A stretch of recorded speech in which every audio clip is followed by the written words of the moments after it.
하나님 말씀 고린도후서 12장 1절로 10절까지 우리 교독하겠습니다. 무익하나마 내가 부득불 자랑하노니 주의 환상과 계시를 말하리라.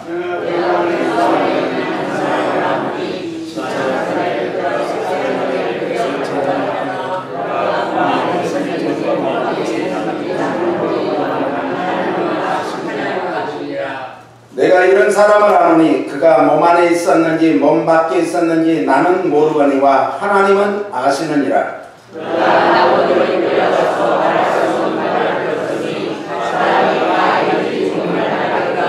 내가 이런 사람을 위하여 자랑하겠으나 나를 위하여는 약한 것들 외에 자랑치 아니하리라.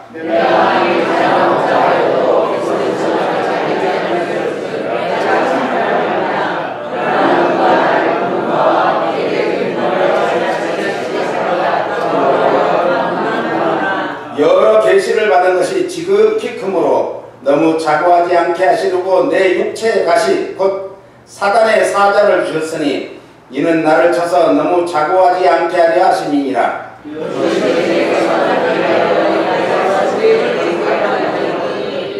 내게 이르시기를 내 은혜가 내게 족하도다. 이는 내 능력이 약한 데서 온전하여 짐이니라 하시니라. 이러므로 도리어 크게 기뻐함으로 나의 여러 약한 것들에 대하여 자랑하리니 이는 그리스도의 능력으로 내게 머물게 하려 함이라. 그러므로 내가 그리스도를 위하여 약한 것들과 능력과 궁핍과 핍박과 곤란을 기뻐하노니 이는 내가 약할 그때 곧 강함이니라. 아멘. 아멘. 옆사람 감사합니다. 반갑습니다. 잘 오셨습니다. 당신 안에 가시가 있으십니까? 오늘 말씀을 통해서 가시를 축복으로 바꾸십시오. 가시를 은혜로 바꾸십시오. 아멘. 오늘 사도 바울은 모두 사도 가운데서 가장 위대한 사도입니다. 왜냐하면 가장 많은 은혜를 받은 게 바로 사도 바울이기 때문에 그렇습니다. 사도 바울은 또한 오늘 2절로 4절 말씀해 보니까 큰 계시를 받았다라고 말씀을 합니다. 신령한 체험을 많이 했습니다. 더 나아가서 많은 은사를 나타내었습니다. 그리고 큰 은혜를 받았음에도 불구하고 바울에게는 육체에 가시가 있었습니다. 오늘 육체에 가시가 있어서 사단의 사자처럼 바울을 늘 괴롭혔던 것이죠. 육체의 가시라는 뜻은 아픔이라든지 고통이라든지 아주 괴로움 이런 뜻인데 육체의 가시라는 것은 같이 읽어봐요. 육체에 말뚝이 박혀있다. 육체에 뾰족한 창이 박혀있다. 이런 뜻입니다. 육체에 말뚝이 박혀있다면 얼마나 힘들겠어요. 아프겠어요. 괴롭겠어요. 고달프겠어요. 그리고 육체에 뾰족한 창이 있다면 얼마나 자기를 아프게 찌르겠어요. 움직이기만 해도 계속 찔러서 피가 나고 피투성이가 되고 쓰러지고 또 넘어지고 자빠질 수밖에 없는 이런 인생이 될 수밖에 없었다는 거죠. 그런데 그것이 바울에게는 최고의 은혜고 축복이었던 것입니다. 마틴 루터라는 종교개혁자는 바울이 직면할 수밖에 없었던 반대와 박해를 의미하는 것이 바로 육체의 바울에 있어서 가시가 아니겠는가 이렇게 말하면서 바울에게 반대하여 그의 일을 파괴하려는 자와 끊임없는 영적인 싸움을 해야 되는 그 고통이 바로 육체의 가시였을 것이다 이렇게 말을 합니다. 또 종교개혁자 잔 칼빈은 가시란 바울에게 있어서 영적인 유혹이 있을 것이다 이렇게 말합니다. 너무 어려움이 많고 반대가 많으니까 바울은 힘이 들고 고통스러웠던 그것이 바로 영적인 유혹 아니었겠는가 이렇게 말을 합니다. 복음 전파하는 사명을 피하고 싶은 유혹.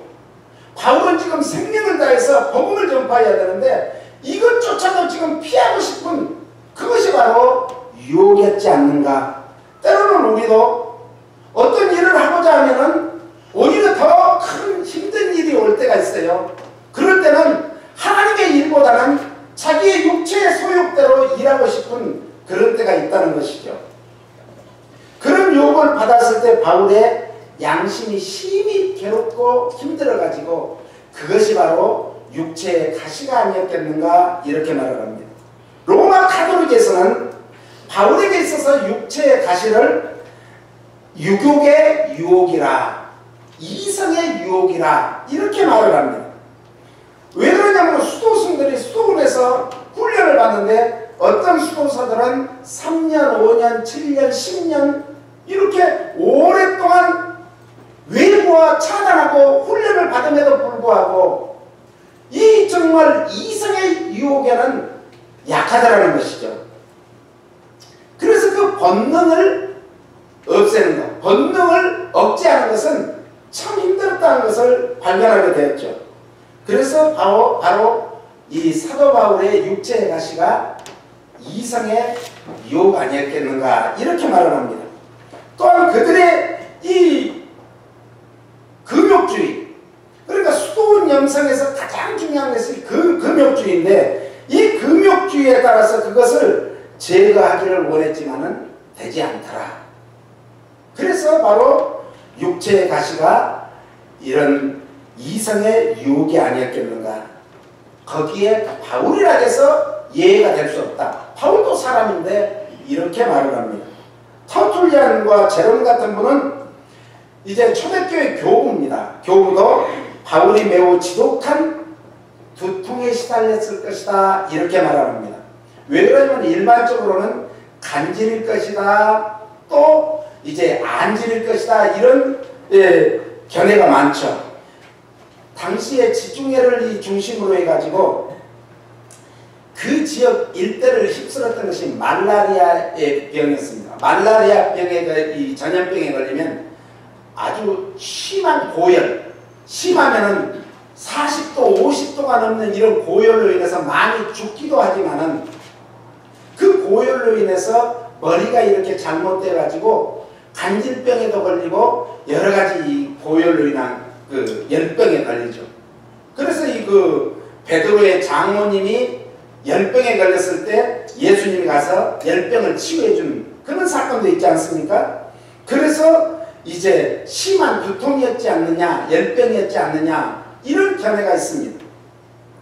그리고 심한 안질이었을 것이다. 팔레스타인 지역에는 건조하기 때문에 건조하면서 바람이 많이 불어요. 지중해로부터 이제 바람이 많이 불기 때문에 그런 바람에 의해서 이 사람들의 눈에 들어가고 이래가지고 모래가 들어가고 이래가지고 안질이 많이 걸렸는데 바울이 그런 심한 안질, 거기에다가 바울은 다메섹 도상에서 예수님을 만납니다. 그러면서 그 빛으로 강력하게 바울의 눈에 비치니까 바울이 실명하고 말죠. 이게 사도행전 9장에 나오는 말씀이죠. 사도행전 9장 3절로 5절을 한번 같이 읽어봅니다.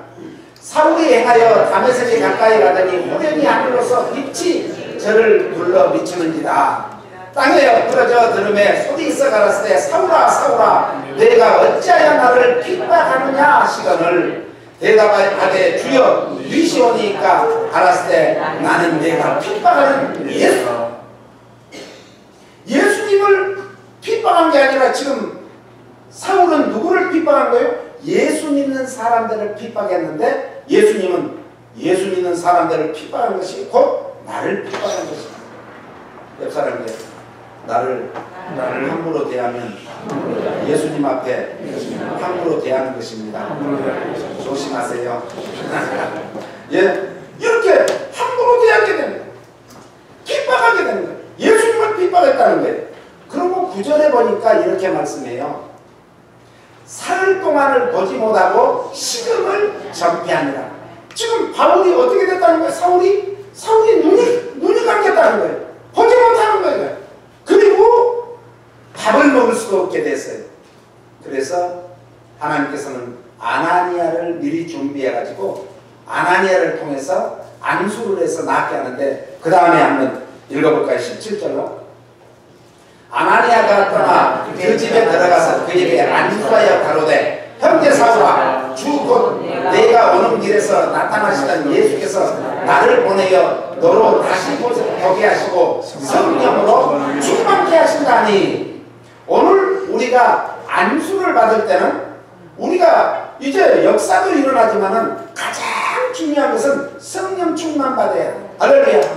오늘 우리가 성령의 충만함을 받아야 주의 일을 땅끝까지 이르러 하게 될 줄로 믿습니다. 이방인의 사도로 부르기 위해서 주님께서는 그의 눈을 멀게 하시고, 그리고 아나니에게 안수를 받게 해서 성령 충만 받고, 그때부터 이방인의 사도로 쓰임받게 될 줄로 믿습니다. 18절을 봅니다. 즉시 사울의 눈에서 비늘 같은 것이 벗어져 다시 보게 된지라 일어나 세례를 받고. 자 보세요. 오늘 우리 눈이 이렇게 연세가 들면 백내장, 녹내장 이런 게 있어가지고 이 눈꺼풀을 이렇게 벗겨내는 거예요. 그런 식으로 했는데, 아니 잘 보여야 되는데 아직도 그것이 완전히 안 보이는 데서 덜 보이게 된 것이다. 이렇게 이제 많은 학자들이 얘기를 하는 거예요. 19절을 보니까 음식을 먹으면 강건하여 지니라. 사울이 다메섹에 있는 제자들과 함께 며칠 있을세. 그래서 사울이 이제 그때부터는 강건해져 가지고 음식도 먹고 활동도 하고 보게 됐다는 거죠. 그런데 이때 완전히 낫지 않아서, 하나님께서 낫게 하지 않아서 안질이 생겼다는 거죠. 갈라디아 4장 15절에서는 그것을 증명해 주고 있습니다. 너희의 복이 지금 어디 있느냐? 내가 너희에게 증거하노니 너희가 할 수만 있었다면 너희의 눈이라도 떼어 나를 주었으리라. 그러니까 지금 바울이 지금 안질로 심히 고생을 하니까 갈라디아 성도들이 바울에 대해서 엄청난 충성을 한 거예요. 헌신을 한 거예요. 그런데 너희들이 정말 할 수만 있었으면 너희 눈이라도 빼서 나에게 기증했을 거 아니냐. 이럴 정도면은 안질이 아니겠는가라는 이런 얘기를 하죠. 어찌되었든 바울은 이 가시를 없애달라고 하나님 앞에 간절히 기도했다는 거예요. 이 기도는 예수님께서 겟세마네 동산에서 기도한 그 내용과 비슷합니다.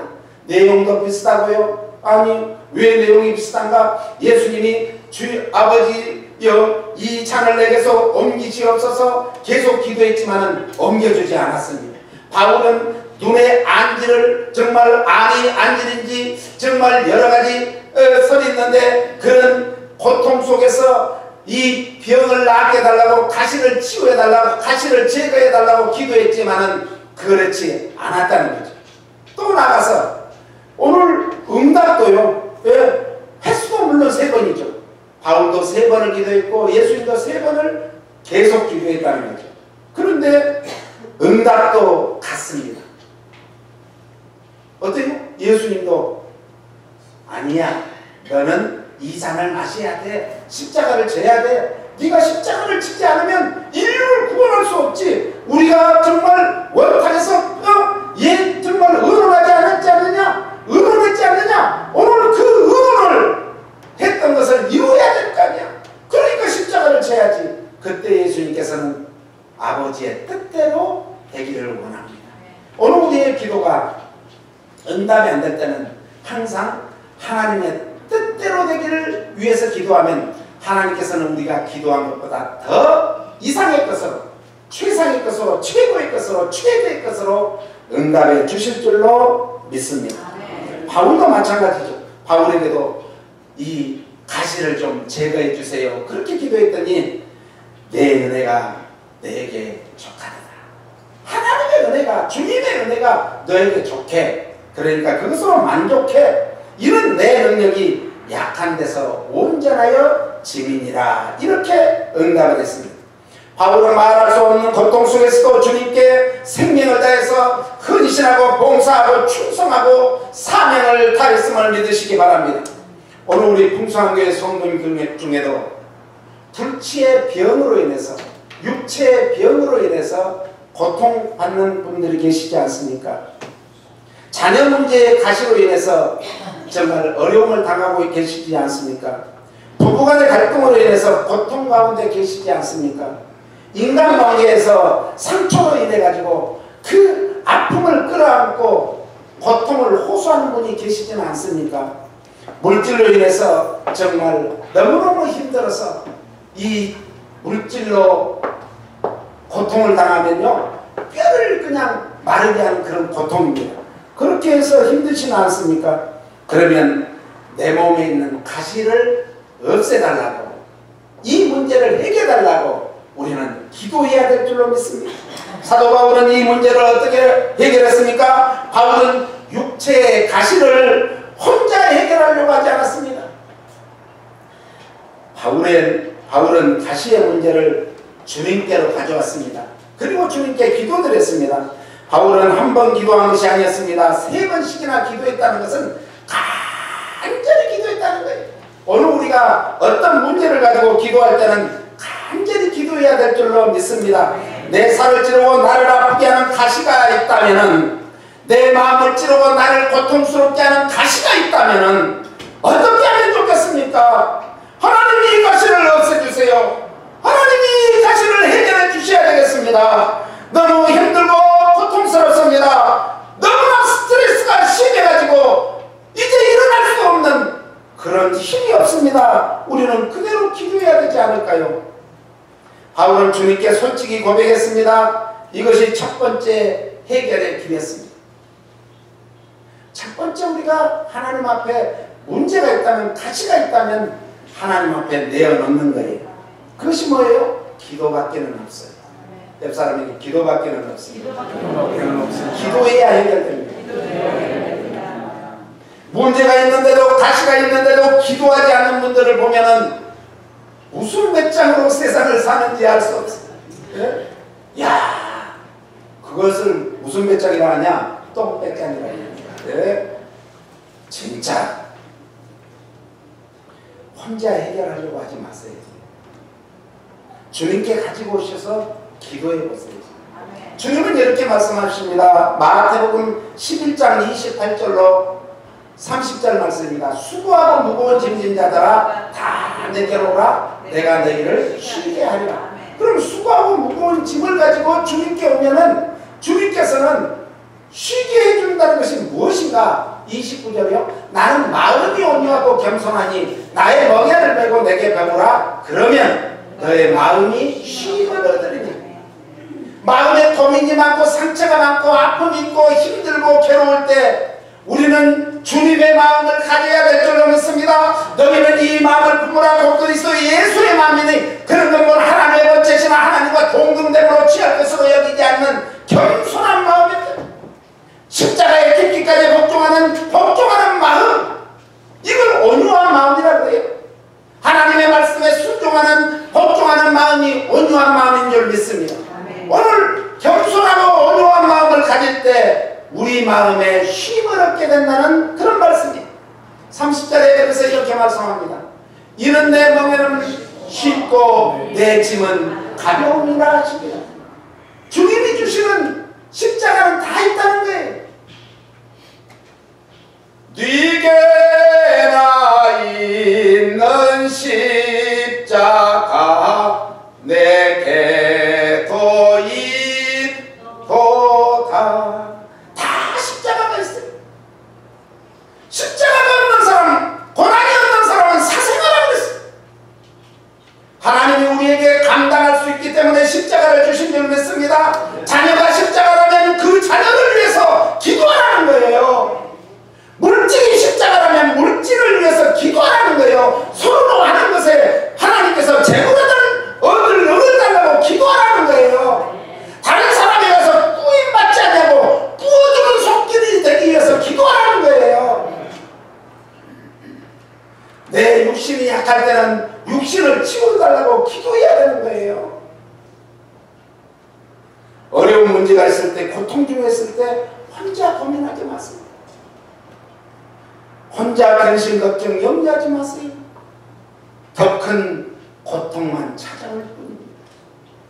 더 큰 어려움에 처할 수밖에 없습니다. 마음에 상처가 있는 사람이 혼자 고민하면 상처가 커지는 거예요. 그리고 더 큰 병이 될 수 있는 거예요. 실패를 한 사람이 혼자 고민하면요 실패보다 더 무서운 자살까지. 이번에 한국에 있는 우리 친구하고 통화를 하게 됐어요. 그랬더니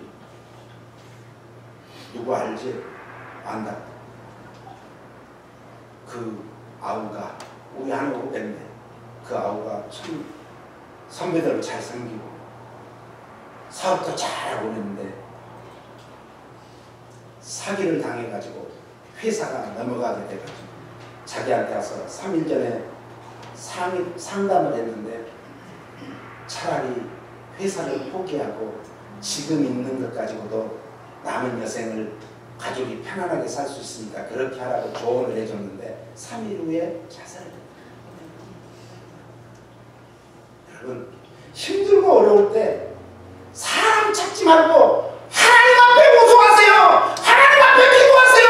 하나님은 들으시는 대로 해결해 주신답니다. 응답해 주신답니다. 주님 앞에 기도해야죠. 가시 때문에 주저앉으면 안 되죠. 가시 때문에 원망해도 안 되죠. 좌절해도 안 되죠. 고민하지 마세요. 힘을 내세요. 우리 반주자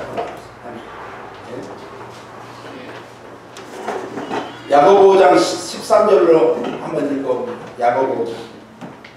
너희 중에 고난당하는 자가 있느냐? 저는 기도할 것이요. 즐거워하는 자가 있느냐? 저는 찬송할 것이요.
염려 걱정이 없는 줄로 믿습니다.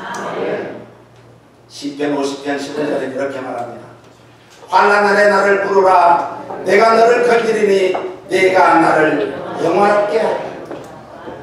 어려움 당했으면 육신에 가시가 있다면은 오늘 우리는 환난과 공부와 핍박과 위험과 적신이나 칼이온다이고 하나님 앞에 기도하면 하나님께서는 들으시고 우리를 오히려 영화롭게 가시를 축복으로 바꾸어 주실 줄로 믿습니다. 하나님 앞에 기도할 때 두 가지 응답이 있습니다. 하나는 기도한 대로 응답해 줍니다. 하나님의 뜻과 우리 뜻이 맞을 때는 그대로 응답해 주십니다. 10명의 문둥병자가 있었습니다. 그들은 사람들과 동네와 마을과 다 격리돼서 살았습니다. 예수님이 지나간다는 소리를 듣고 그 10명의 문둥병자들이 막 소리를 다해서 나사렛 예수여 우리를 불쌍히 여기소서 소리를 질렀습니다. 더 큰 소리를 질렀습니다. 그때 주님이 제사장에 가서 보이라. 그래서 그들은 제사장한테 걸어가던 도중에 문둥병이 다 났어요. 할렐루야. 순종할 때 기적이 일어난 줄 믿습니다.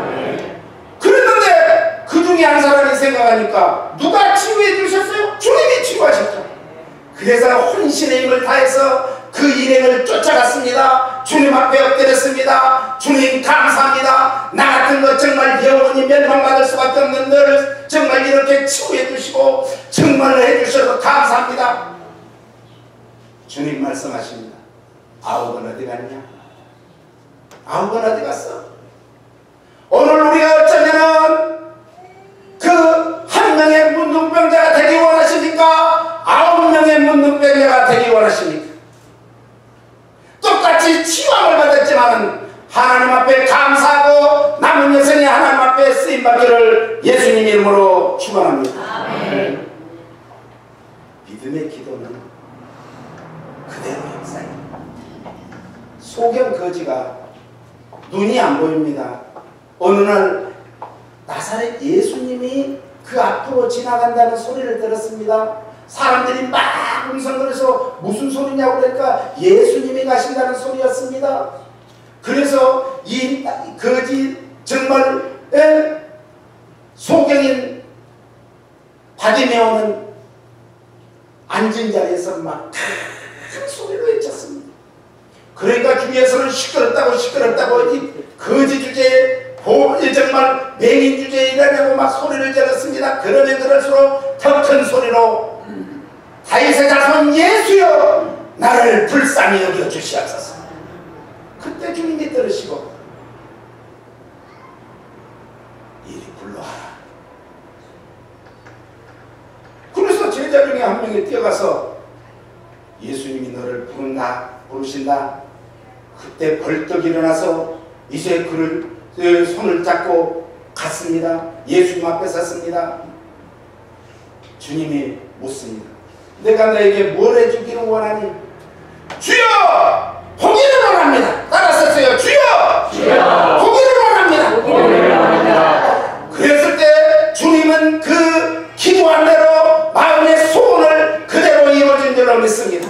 우리가 기도하면 그 기도한 대로 그대로 이루어질 때가 있다는 거죠. 그런데 어떤 때는 아무리 기도를 해도 불러도 대답 없는 이름이 허공의 메아리만 들려오는 거예요. 얼마나 답답해요. 응답도 없어요. 예수님도 땀방울이 핏방울이 되도록 아버지가 이 차를 좀 옮겨주세요. 계속 기도해도 주님의 아버지의 응답이 없었어요. 때로는 우리가 가장 힘들 때 응답이 없을 때 있어요. 그때는 우리가 기도를 바꿔봐야 돼. 기도 제목을 바꿔봐야 돼. 내 원대로 마옵시고 따라서 내 원대로 마옵시고 아버지의 뜻대로 되기를 원합니다. 할렐루야. 주님 뜻을 구하면 아버지의 뜻을 구하면 아버지께서는 우리가 기도한 것보다 우리가 생각한 것보다 우리가 상상한 것보다 더 귀하게 축복해 주실 줄로 응답해 주실 줄로 믿습니다. 오늘 본문 7절로 10절까지도 7절은 같이요. 여러 계시를 받은 것이 지극히 크므로 너무 자고하지 않게 하시려고 내 임체에 가신 곧 사단의 사자를 주셨으니 이는 나를 쳐서 너무 자고하지 않게 하려 하십니다. 하나님 우리에게 어려울 때도 족한 은혜로 주신다는 사실을 믿으시기 바랍니다. 고통을 견딜 수 있는 힘도요. 나는 그 고통을 그 문제를 가지고 씨름하는데 이길 수가 없는 거예요. 그게 오히려 문제 속에 파묻혀버리고요. 그 정말 씨름을 하는데도 힘이 없어서 정말 넘어질 수밖에 없는 그런 환경에도 하나님의 은혜를 주시면 그것을 견디고 이길 수 있는 힘 주셨어요. 오늘 우리가 인생을 살면서 오늘 이 시간까지 뒤돌아봐 보세요. 내가 살아온 것 같지만 그때그때마다 하나님께서 은혜 베풀어 주시고 힘 주시고 능력 주셔서 이 자리까지 온 줄로 믿습니다. 사람이 참 슬픔, 괴로움, 그것도 제일 슬플 때가 배우자가 이제 먼저 돌아가셨다든지 자녀가 먼저 하나님이 데려갔다든지 제일 슬프다고 그러죠. 그런 슬픔도 우리가 그때는 당신 없이는 못 살아. 잘 안 되네.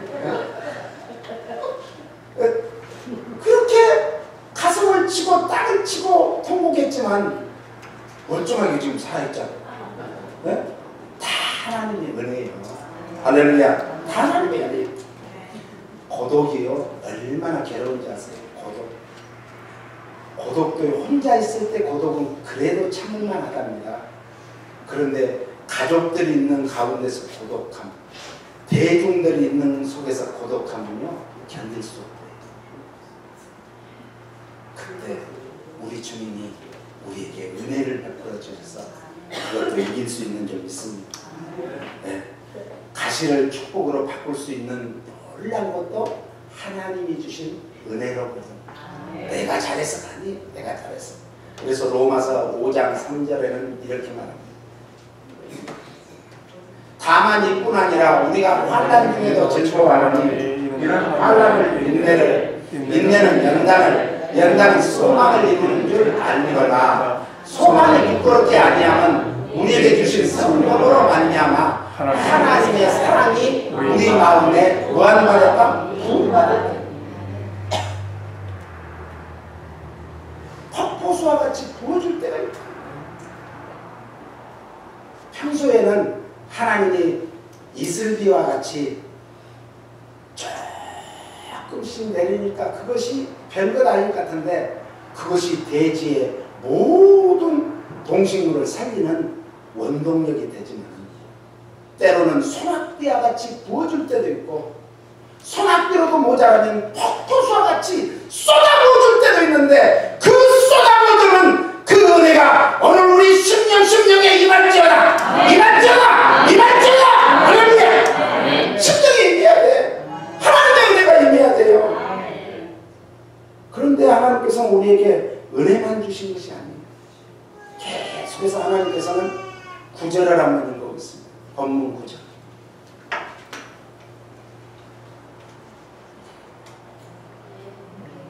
내게 이르기를 내 은혜가 내게 족하도다. 이는 내 능력이 약한 데서 온전하여 지니라 하시니라. 이러므로 도리어 크게 기뻐함으로 나의 여러 약한 것들에 대하여 자랑하느니 이는 그리스도의 능력으로 내게 머물게 하려 함이라. 이는 내 능력이 약한 데서 온전하여 지니라. 이 뜻은 따라서 가시가 있을지라도 이것을 잘 극복할 수 있는 힘을 주실 뿐만 아니라 오히려 그 가시로 말미암아 주님의 능력이 나에게 내 삶에 우리 가정에 온전히 이루어져서 나를 하나님이 빚어서 쓰실 만한 그릇이 되게끔 만들어 주시는 거예요. 하나님은 우리가 하나님이 쓰시고자 하는 그릇이 안 되니까 그릇 만드는 거예요. 그릇 만드는 거. 나에게 가시가 있다면 그것은 내가 하나님께 쓰임받기 위한 그릇을 만드는 줄 아시고 오늘 우리가 믿음의 그릇을 키우시기를 예수님 이름으로 축복합니다. 그래서 나만 내가 그 그릇만 돼서 끝이는 게 아니에요. 한 걸음 더 나아가서 하나님은 우리를 통해서 축복의 통로가 되게 했습니다. 축복의 대통의 큰 통로가 되시기를 예수님 이름으로 축원합니다. 옆 사람에게 인사합니다. 당신이야말로 하나님이 축복의 대통으로 쓰시는 줄 믿습니다. 할렐루야. 그러려고 그럽니다. 하나님의 능력은 약한 데서 온전하여 지님이라. 이 뜻은 약한 데서 이 말은 사람을 두고 말합니다. 사람은요, 엄청나게 힘을 가진 사람, 그리고 엄청난 권력을 가진 사람, 돈을 가진 사람, 명예를 가진 사람, 다 약한 데가 있어요. 이번에 한국에 안 보셨습니까? 가수 팀의 팀장인가 그러는데, 무엇으로 지금까지 해왔냐면은 마약의 힘으로 해서 마약. 그러니까 마약이 먹어도 안 되니까 이제 마약을 먹고 그냥 기절을 해버렸어요. 의식불명이 됐어요. 마약의 힘으로. 명예가 아무것도 안 돼. 다 약해. 사람은 강한 자일수록 오히려 약한 부분이 더 많아요. 그러므로 그 사람의 내 가시를 주신 이유는, 지금 바울이 어마어마하게 강한 자입니다. 어떤 사람이었어요? 검찰총장, 어마어마한 권력을 가지고 사람을 잡아들이고 그를 감옥에도 넣고 그를 죽이는 데까지 쓰임받는 그런 엄청난 권력을 가지고 있었는데, 사실은 사울이 굉장히 약했어요. 두려웠어요. 자기도. 이는 여러 가지 가시와 같은 고통, 질병, 고독, 환난, 고난, 문제, 여러 가지 문제들이 인간을 약화시키고, 그 약함을 깨닫게 될 때 그리스도의 능력이 자기 안에 머물게 되는 거예요. 나는 약하구나. 내 힘으로는 안 되는구나. 주여 저를 불쌍히 여겨 주시옵소서. 제게 힘 주시고 능력 주시옵소서. 능력 주시는 자 안에서 내가 모든 것을 할 수 있느니라. 할렐루야. 모든 것을 할 수 있다는 그런 바울은 고백을 하게 됩니다. 토기장이가 흙을 잘 듣는, 그래서 우리나라의 토기장이 중에 그릇 만드는 사람들 중에 몇 분의 이렇게 장인들이 있어요. 무형문화재가 있어요. 그분들이 아무리 잘 빚어도 흙이 아주 부드럽고 촉촉하지 않으면 제대로 만들 수 없어요. 우리 하나님도 마찬가지. 주는 토기장이. 그런데 우리가 언제 토기장이가 온전히 빚을 수 있는가? 내 심령이 딱딱하면, 길가와 같으면, 돌자가 같으면, 가시덤불과 같으면 우리를 그렇게 축복해 줄 수가 없어요. 그래서 우리에게 가시를 준 것은 돌자가 같은 마음도 정말 성령의 불로 태워버리고 말씀의 방망이로 두들겨서 에바가와 같이 만들어서 우리에게 30배, 60배, 100배의 결실을 맺게 하기 위한 하나님의 뜻이 있음을 믿으시기 바랍니다. 육체의 가시로 말미암아 우리 인간의 심령에 상처를 입었습니까? 주님 말씀합니다. 나는 상한 갈 때도 꺾지 않는다. 상한 갈 때는요, 누가 꺾어서 꺾이는 게 아니에요. 스스로 꺾여줘.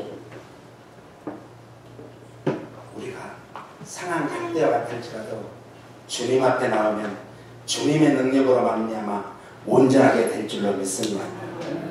성 프란시스는 부잣집 아들로 태어났어요. 그래서 부족한 것을 모르고 살았는데 이 부잣집 아들들이 잘못하면 어떻게 되는가? 화랑방탕하게 되는 거예요. 성경에도 부잣집 아들이 있었는데 둘째 아들이 그 아버지 재산을 가지고 와서 화랑방탕하다가 나중에 누구를 생각해요? 아버지 집을 생각해요. 깨닫다니. 그래서 이제 화랑방탕하고 술 마시고 뭐 이러다 보니까 죽을 병에 걸렸어요. 당신은 이제 사형선고예요. 이런 선고를 받고 그때 의사들이 이제 포기를 하니까 누구를 찾아가요? 교회를 찾아가죠. 하나님을 찾게 되죠. 그래서 주님이 야, 네가 돌아오기를 내가 기다린다. 우리 주님은 어쩌면 우리에게도 날마다 우리를 기다리고 맞이하기 위해서 다 준비하고 기다리신 줄 몰라요. 그래서 시험을 받고 새 사람이 되어서 약한 가운데서 주의 능력이 나타나서 성자로 바뀐 줄로 믿습니다. 주님은 말씀하십니다. 따라 쓰세요. 내 인생이 무엇이냐?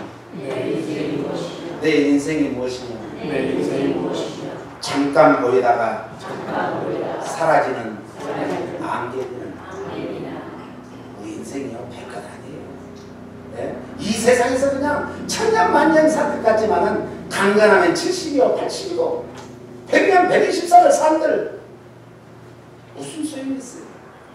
우리에게는 영원한 하나님의 나라가 준비되어 있고 그곳에 가면은 눈물도 고통도 가시도 없는 그곳에서 영원토록 복된 삶을 누릴 줄로 믿습니다.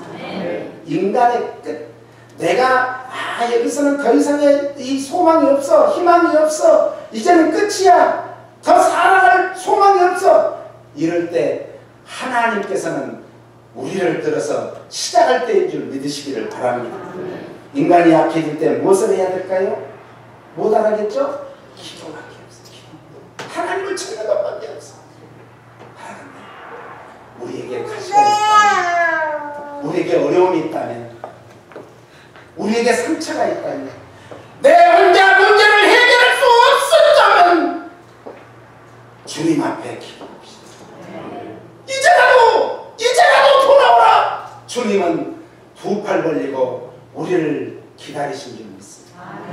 우리 주님 한번 부르고 오늘 나의 문제를 가지고 주님 앞에 기도하지 않으시겠습니까? 어떤 가시가 있으십니까? 자녀의 가십니까? 자기 자신의 가십니까? 정말 인간관계의 가십니까? 어떤 가시라도 좋습니다. 주님 앞에 이 시간 내어놓으시기를 예수님 이름으로 축원합니다. 주여